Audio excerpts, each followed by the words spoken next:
Knox dropped his new album, Going, Going, Gone. We sat down with Knox to chat about his new record if you would like to go watch it. So, this record. Now this is like my Air Drawn Dagger Dude, record go for because it. this shit hit for me. I can't lie.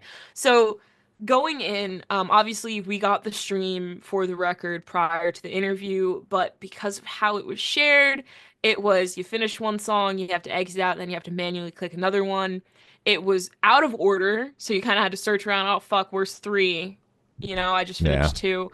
It was a headache, and me personally, I wasn't able to enjoy the record at the fullest extent because it was so meshed. It was so all over the place, unorganized. But I mean, after listening to it, after taking longer than it should have, after finishing the record, because you have to fucking hunt for every song, um, I I enjoyed it. I thought it was a great record, but I was like, damn, I can't wait until this is on streaming services so it can actually You flow. can just rip it. Exactly. I don't have to go, okay, let me pause what I'm doing here to switch the song, and then 4 minutes later I have to switch it again. So it's fine. Finally being able to sit down and listen to this record in full, having things blend into each other, hearing the outro of one to go into the intro of the next one was a completely different experience. This is how, obviously, fucking duh, this is how the record should be listened to. Guys, do not listen to it file by file. It's not gonna work It's not out. conducive. It's not gonna be good. It's not gonna be good. This record is filled with so many catchy hooks, choruses, just overall earworms. The entire record, it feels like it was made to be an earworm. Even these slower or sappier songs, like one of my personal favorites, Oxygen Thief, is still such a catchy song. Something in it, whether it's the beat or the chorus, something's gonna get you, and you're gonna be like, damn, this is gonna be stuck in my head for the rest of the day. I think that the record flows incredibly well.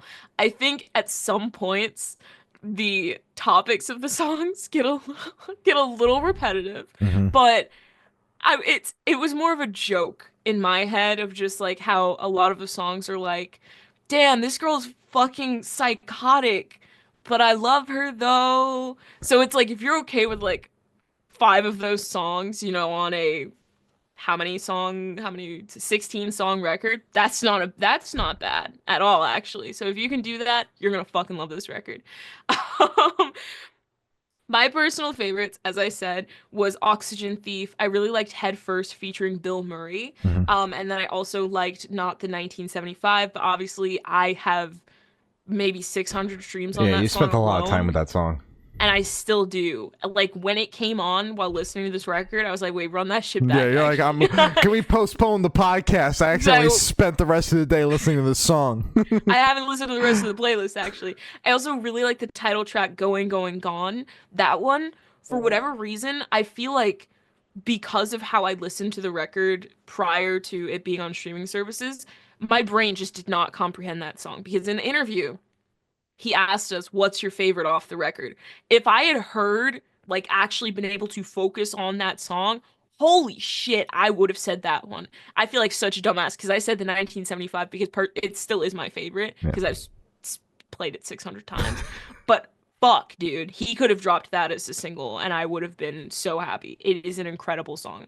Um, Overall, very All American Tragedy is incredible. Honestly, the first one, two, three, four, five, six. The first six tracks are incredible. It's a great run. And then everything after All American Tragedy is also a great run. Honestly, everything in between is also incredible. Just a big fan of this record. I think it's catchy as shit. I think it's poppy. I think there's a little, edgy rock elements that are good. It kind of tickles that One Direction like thing in my head because that's what they were going for on the first and second record, where it's like we want the pop, but with a little bit of that bad boy edge. It was in the documentary. Trust me, I watched it like 50 times. And I feel like they're using kind of the same format for that, the same formula for it. And I'm eating it up 10 years later. Some So, things never change. exactly. If it ain't broke, don't fix it. Yeah. And this shit is not broken. I think it's incredible. Great record. Hell yeah. Hell yeah. Yeah. The record's phenomenal. We finally got a full body of work from Knox. We've had a Hmm. couple of EPs and a bunch of singles. But it's super cool to see him take a swing at a debut record and do it so flawlessly. The album wound up coming out phenomenal. Hmm. I did have a certain expectation going into it, though, knowing what we have gotten across the board pretty much from the discography going up to this point, Hmm. where it's just basically every time we talk about him, it's the general census of holy hell, this man can write a chorus. Wow, these songs are catchy. And when's the next one coming out is pretty much the general census, and Yeah, treadmill. Holy shit. and the record is littered with that. I mean, it's just catchy choruses, catchy, like every single song clocks in at about that 2.5 to 3 minute mark, which is like the perfect sweet spot for like super catchy song with a very catchy chorus with the replay value, because that's basically what this entire record is. Even the slower songs are that, where it's like I could put each of these on repeat at different points depending on my mood, and just listen to it endlessly. I do agree with you in terms of like the topics and the amount of the time spent on certain topics is definitely something I picked up on, and especially towards the end of the record, I was like, all right, like I get it. I get it. She's a little crazy. We're talking about the same thing here, but yeah, I feel like overall it's a very solid album. I'm a big fan. It's ironic, like you mainly pointed out the last little bit of the record. I'm a big fan of the first handful of tracks, 'cause I feel like that's the really punchy part of the record. I feel like it does kind of slow. It does kind of drift off, not like it drifts off course, but does get a little bit like slower, and a little less punchy, especially in the middle of the album.